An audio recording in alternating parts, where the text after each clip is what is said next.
Hello, and welcome to another episode of Community Update. I am Modele Akintokun. Community Update is brought to you with the support of the following organizations, businesses, and individuals: Heritage Canada, Canadian Association of Community Television Users and Stations, Cactus, Bailey-O, M4 Media, and Shokoto. Migrant workers play a vital role in Canada's economy, essential to the success of sectors such as agriculture, healthcare, construction, and hospitality. However, their invaluable contribution often goes unrecognized. My guest today is Gabriel Alladua, a former migrant farm worker who hails from the beautiful island of St. Lucia in the Eastern Caribbean. Gabriel has since transitioned into a dedicated organizer role with Justice for Migrant Workers, J4MW. With nearly a decade of tireless advocacy, Gabriel is currently an outreach worker, making a real difference in the lives of migrant workers all across Canada. Gabriel, you are welcome to Community Updates. Thank you for this great opportunity, and special greetings to each and everyone within earshot of this conversation. I think it's also appropriate for us to be welcoming you to the East Coast because you're all the way from Ontario. What brings you to the East Coast?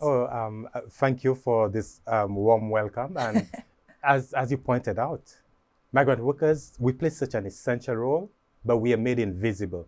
Migrant workers, they play a great role not only in other provinces, but also in this province, and fisheries, agriculture, and so on. Yeah. But we are made invisible. So I'm here to bring some visibility to those injustices that migrant workers face too. And number two, to try to mobilize support from the community to push back and change and create better conditions for these workers. Because what happens is, in Canada, there's so many ways, and I'll be talking about that in a bit, many ways migrant workers are made invisible. And also, generally, a lot of Canadians, they're disconnected from the food. So they're not aware of the issues, right? So I'm here to bring visibility, to connect people to the injustices that they're really eating. And the moment I'm able to make them aware of those issues, I'm hoping that they'll be inspired, motivated to take action and create a just world. Because Canada prides itself to be a country of fairness, a champion for human rights, but yet Canada quietly perpetuates difficult working and living conditions. So I'm here to raise awareness to that and to encourage people to fight back and create a just society.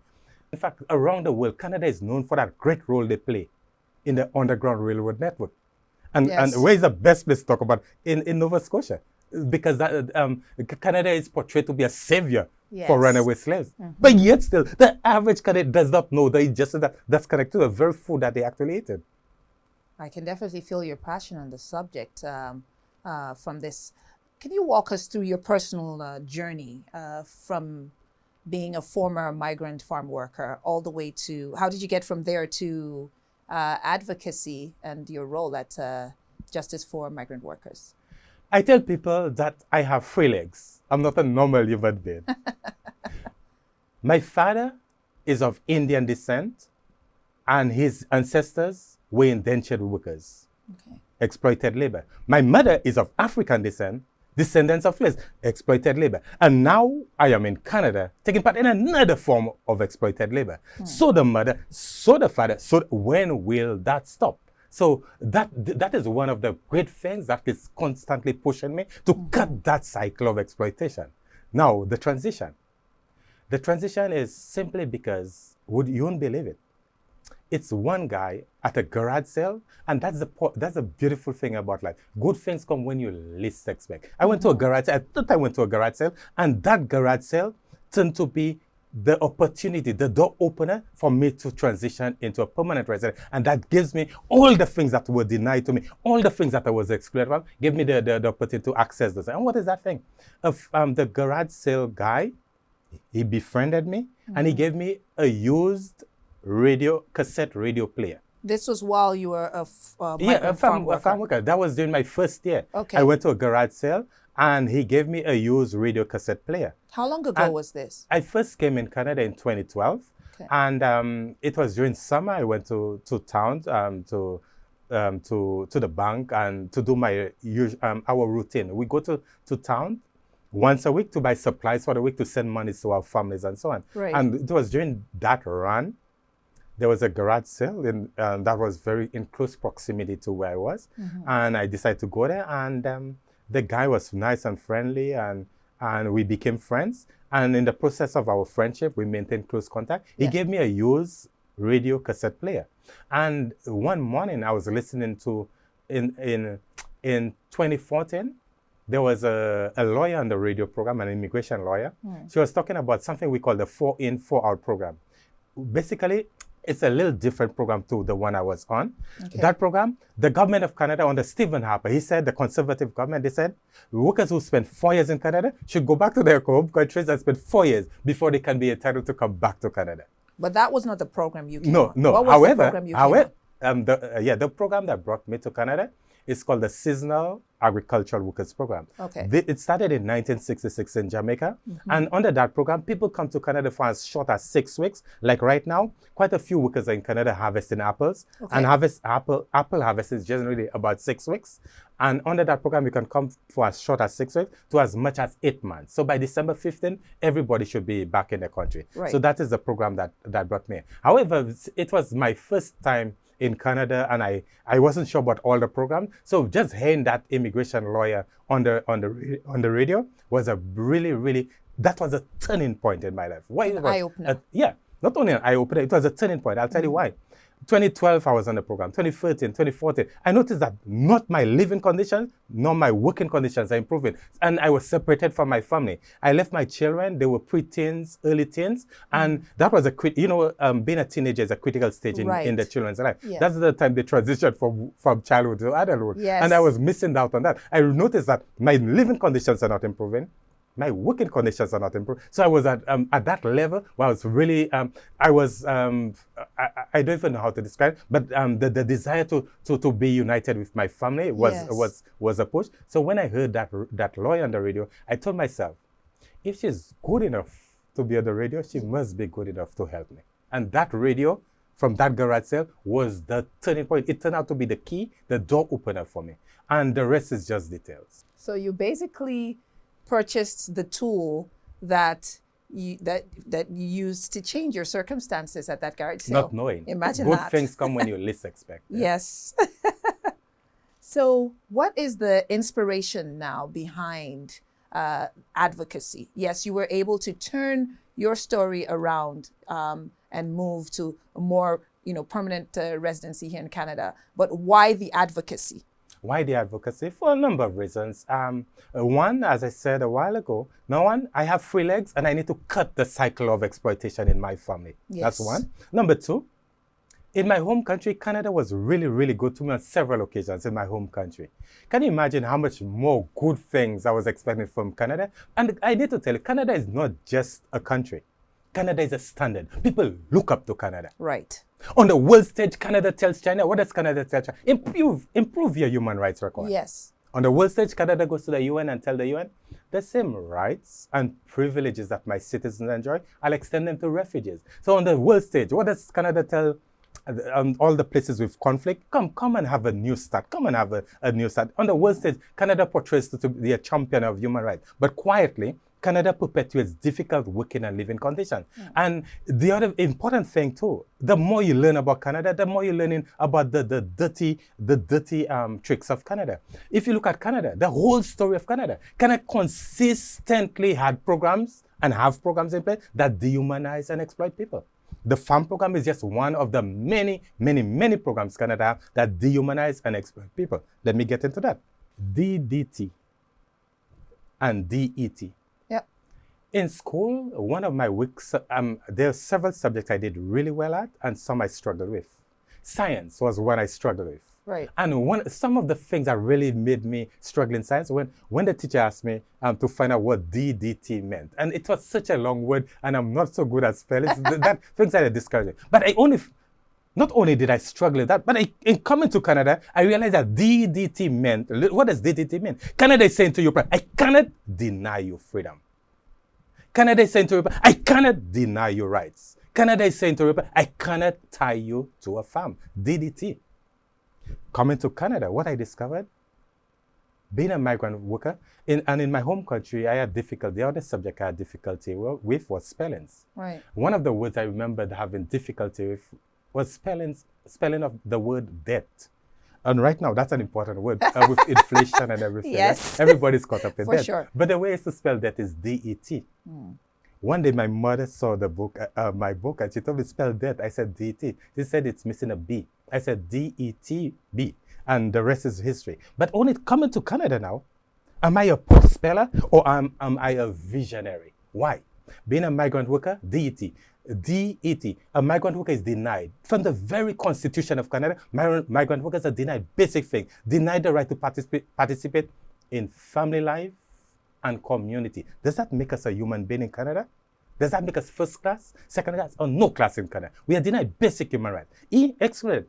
The laws that are designed to protect workers in Canada, migrant workers are excluded for that. One example recently was Thanksgiving. That's when Canadians enjoy the best meal maybe with their family. Where they're excluded from that. Did we get holiday pay? No, we excluded from the basic protection. Canadians' best days are migrant workers' worst days. The laws that are designed to protect workers in Canada, migrant workers are excluded from that. All the basic protection, minimum wage, everything else, we excluded from that. And tied.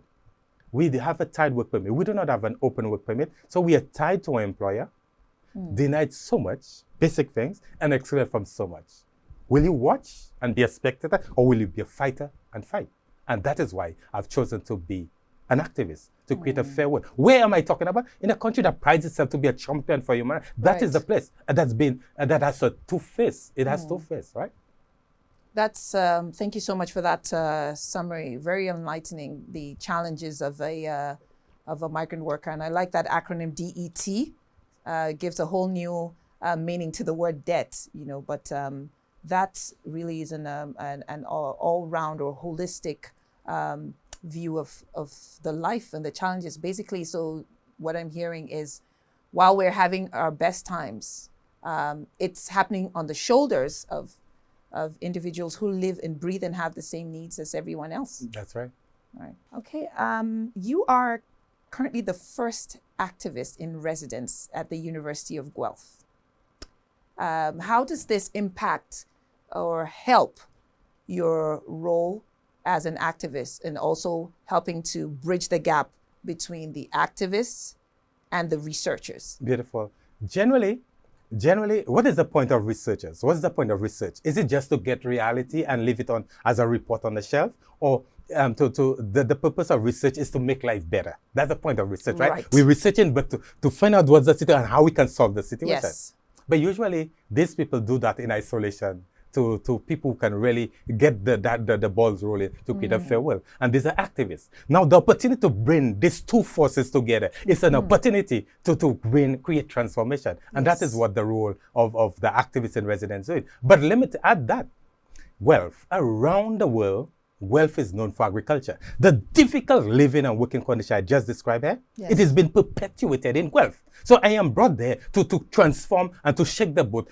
How can we change things if we don't talk about it? And the other important thing I need to tell you, on the world stage, Canada is a champion for human rights. Yes. On the world stage, Canada is portrayed to be a gentleman on the world stage. Correct. Canada is also a country with a culture of silence. Nobody talks about it, quiet about it. So why I was an activist in residence, to make it an issue, to expose the issue. Yeah. So you've given a face, a name to the researchers so that they actually see the impact of what the current situation is and are able to propagate change. Yes, right. So you currently are an outreach worker. What are some of the key issues that you're specifically dealing with, apart from the ones that you've shared in your role as a researcher? Being an outreach worker, it sounds outreach. Basically, it says it all. I go out and reach out to the workers. Who is the worker? Who is a migrant worker? A migrant worker is denied, as I said, they're excluded, and they are tied. To be tied to your employer. And where does the migrant workers live? They live on the property. Listen to that. So give us a full snapshot of John Doe. Yeah. John Doe arrives from the Caribbean. Yeah. And walk us through what happens with John Doe Okay. when he sets foot Okay. in Canada. As you would know, there are different programs, but let me focus on the seasonal agricultural workers program. Yeah. In my home country, my government is the recruiter. Yes. They do all the paperwork. Okay. Okay, that's one. They do all the paperwork, all the travel arrangement, get your visa and so on. It's a legal program. Yes. And it's an agreement between my country and Canada. Yes. Okay.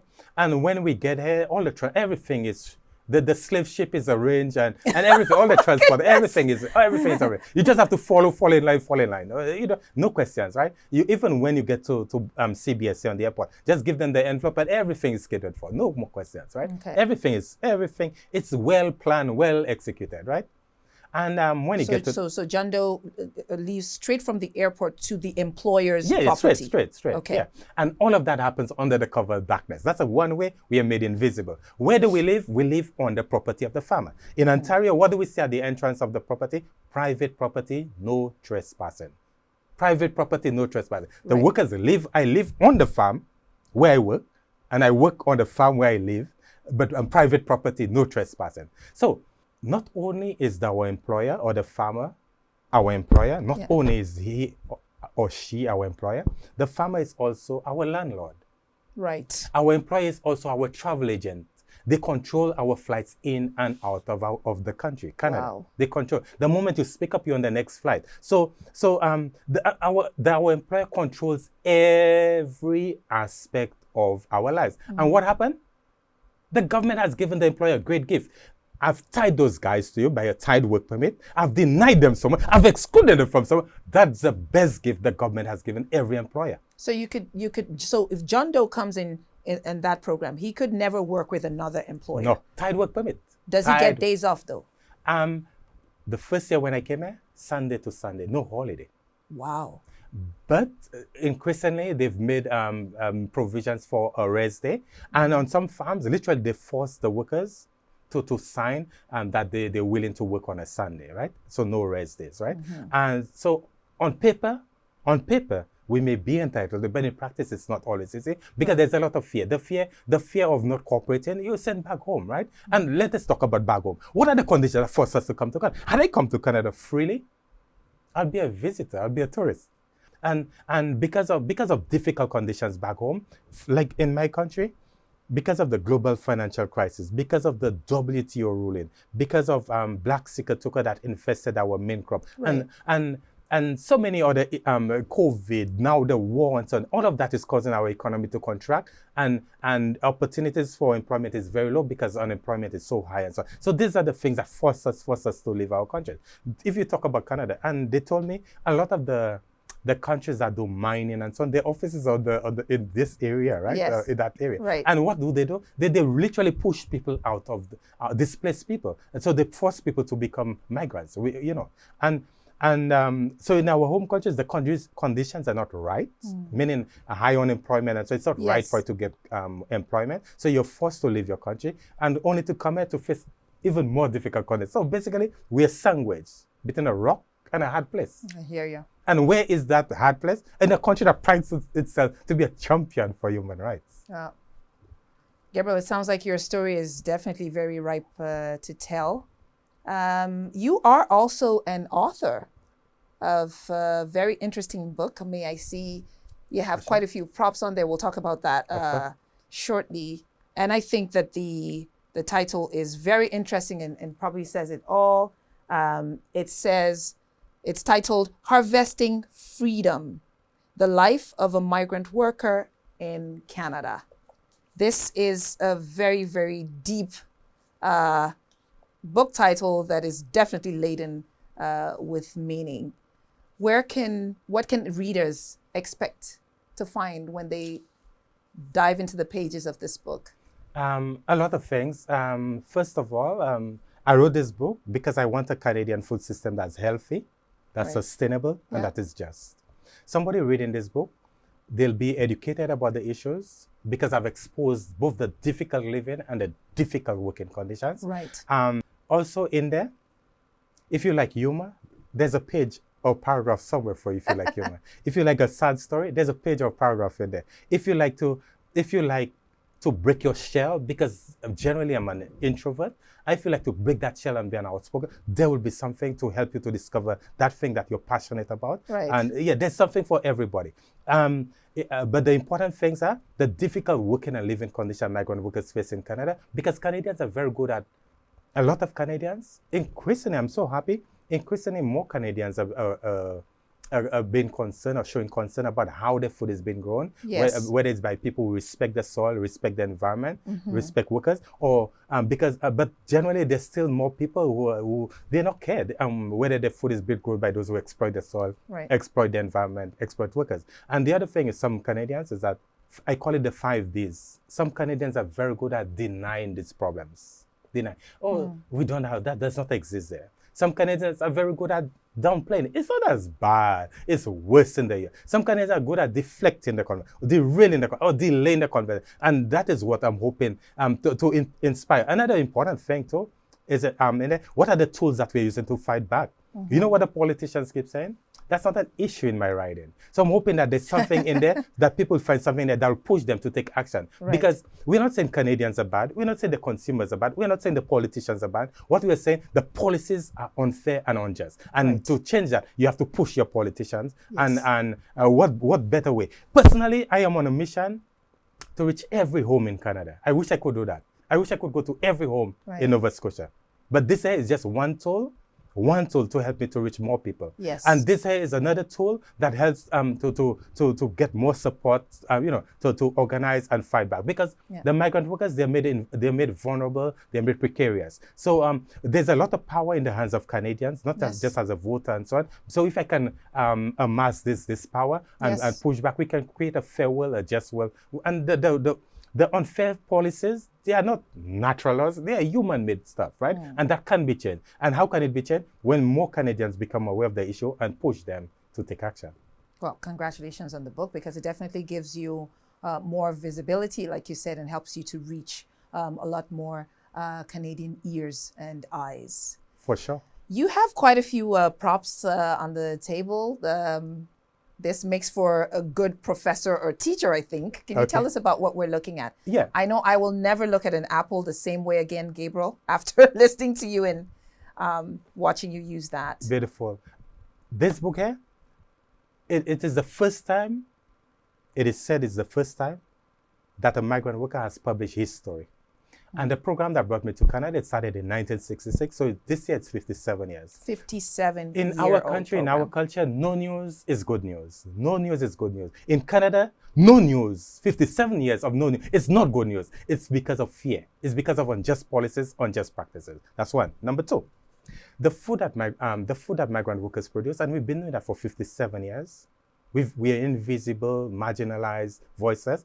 This food that we eat, and in this province, the strawberries and so on. Yes. Can you imagine, for example, ladies harvesting strawberries in Nova Scotia? They call me, you know what they tell me? From morning, 7 o'clock, for the whole day, they're working on their knees harvesting strawberry, because strawberry is a very low growing crop. It's not Yes. a tree like an apple. Yeah. So they're working on their knees from morning for the whole day. Can you imagine that?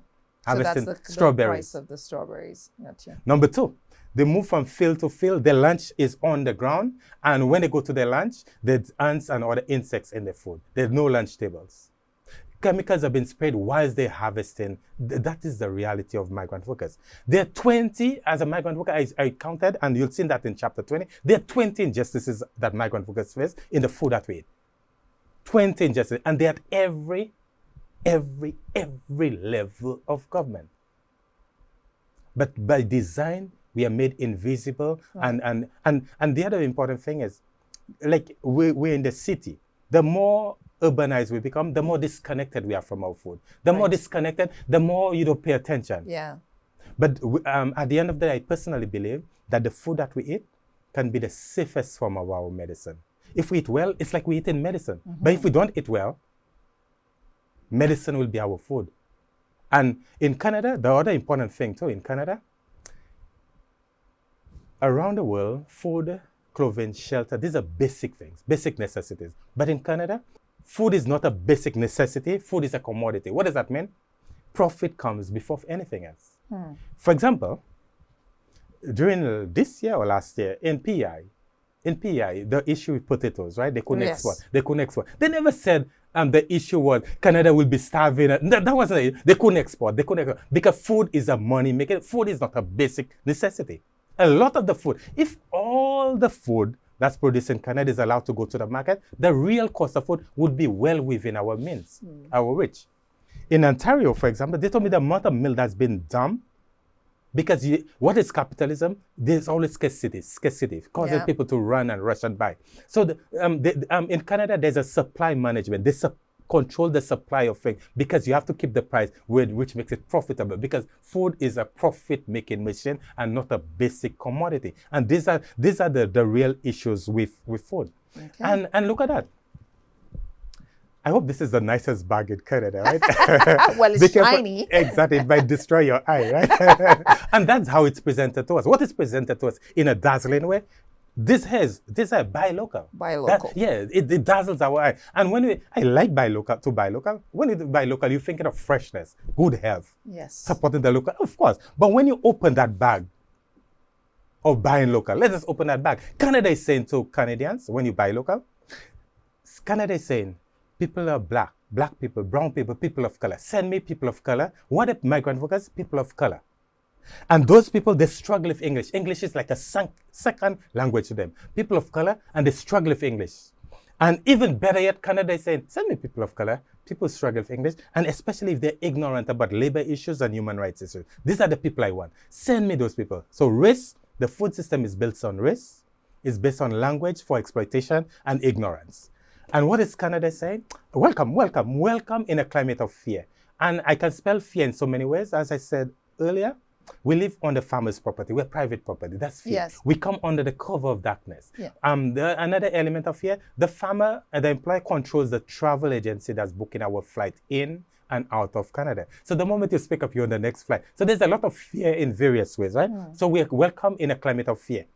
And because of so much fear, we're forced to become submissive and compliant.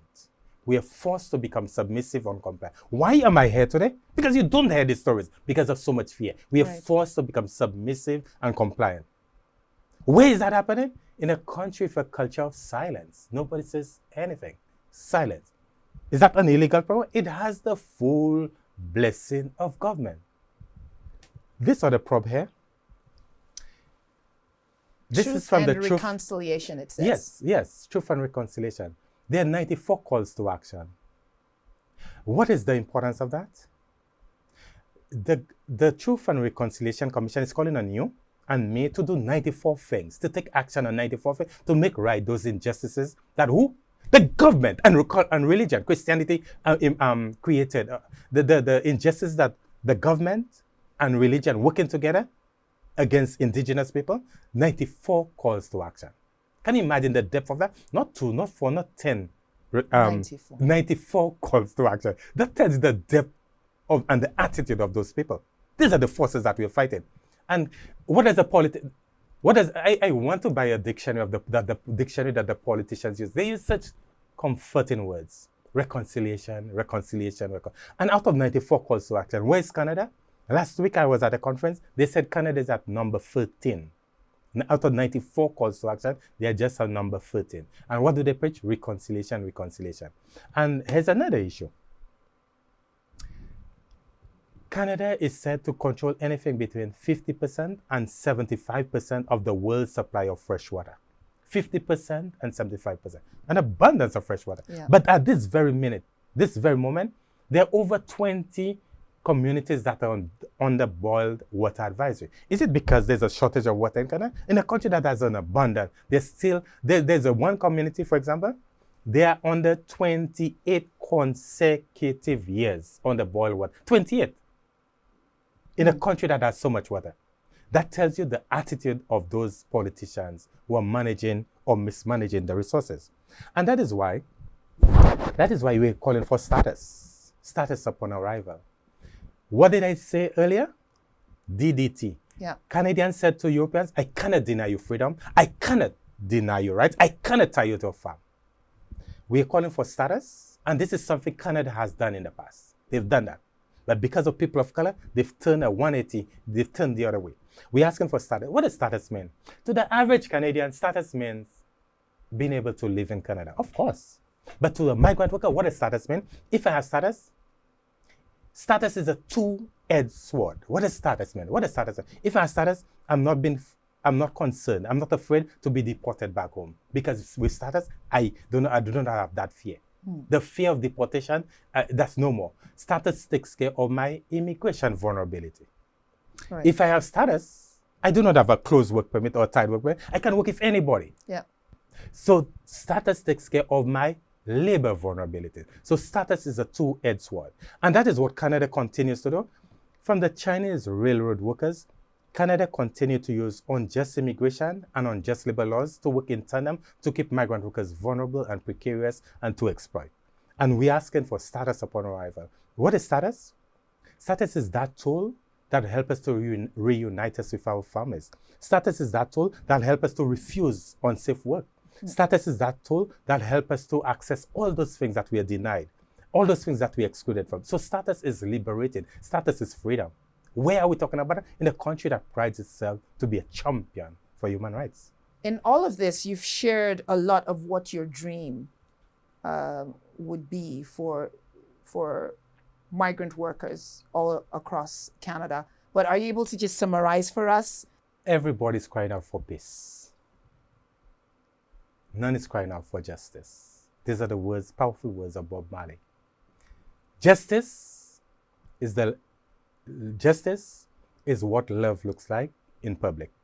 Justice is what love looks like in public. And where are we talking about that? In Canada.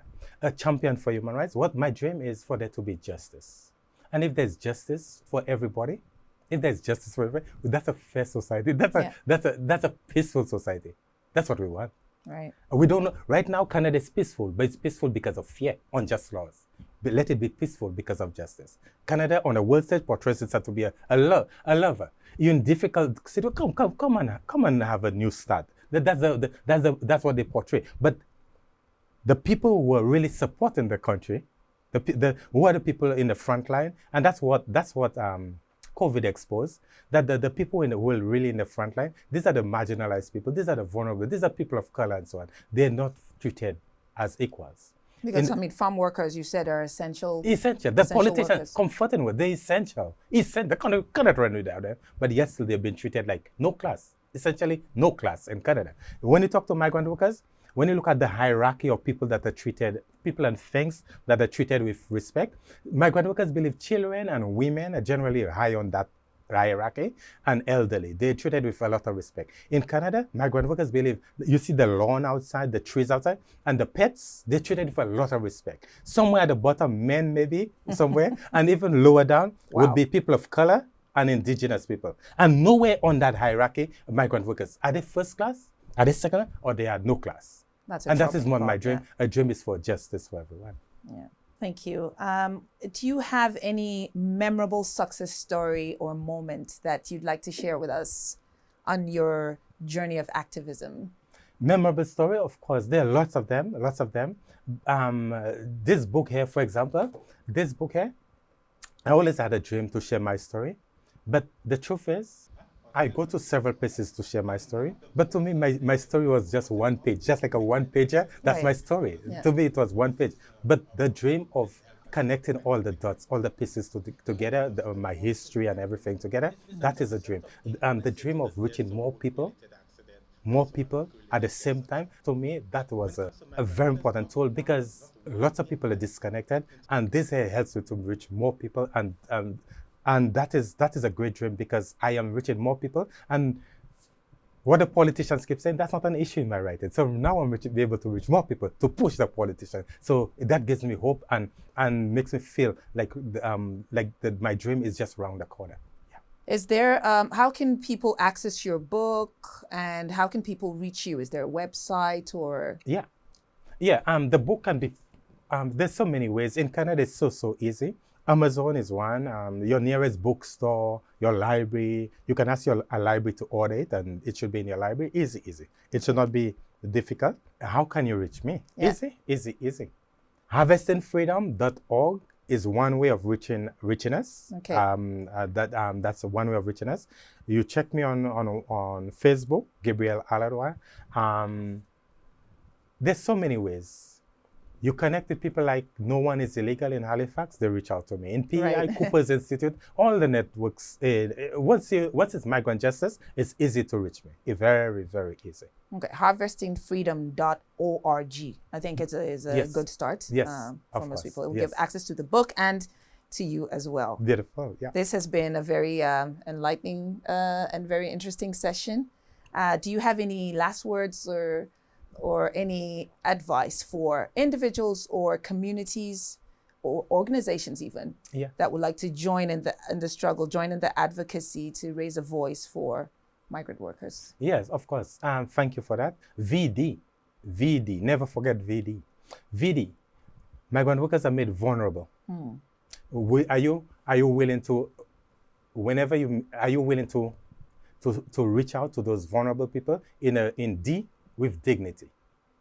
Because people are vulnerable, they won't trust you. Who on earth are you? I'm so vulnerable, how can I trust you? But if there's dignity, consistently dignity, then they'll build some element of trust and so on. And trust is the whole basis, the foundation for everything, right? Yeah. But to build trust with somebody who's vulnerable, it takes time. Do you have the time? Do you have the patience? Are you willing to? And do you believe that's one? Number two, do you believe that there's enough for everybody? Or do you believe that resources are limited? For example, right now, I'm going to fill up my lungs with air. Yeah. Are you worried? No, because there's there's not enough. There's more. There's an abundance. Right. Abundance. There's enough for everybody. But do you believe that things are limited and there's just a few, enough for just a few? Or do you believe that's enough for everybody? What do you believe? Do you believe that there should be first class and second class? Or do you believe we're all equal? What do you believe, right? Where do you stand? At the end of the day, do you want peace? Do you want justice? What do you want? At the end of the day, migrant workers, they're the ones who put food on your table. Your food security, how secure is your food? It depends on these people. Do you want these people to be secured too, and your food is also secure? By securing these people, you're also securing your food. So where do you stand? Wow, thank you. A man of many acronyms also, Mr. Gabriel Alladua. Thank you for your time with us at Community Updates. I've been talking to the very passionate Gabriel Alladua, an activist and author of Harvesting Freedom, a book on advocacy for the migrant worker. Remember to subscribe to this channel if you haven't already. And for more on this episode and previous episodes of Community Update, you can also send us an email at communityupdateNS@gmail.com. I am Modelea Kituku, and I'll see you soon.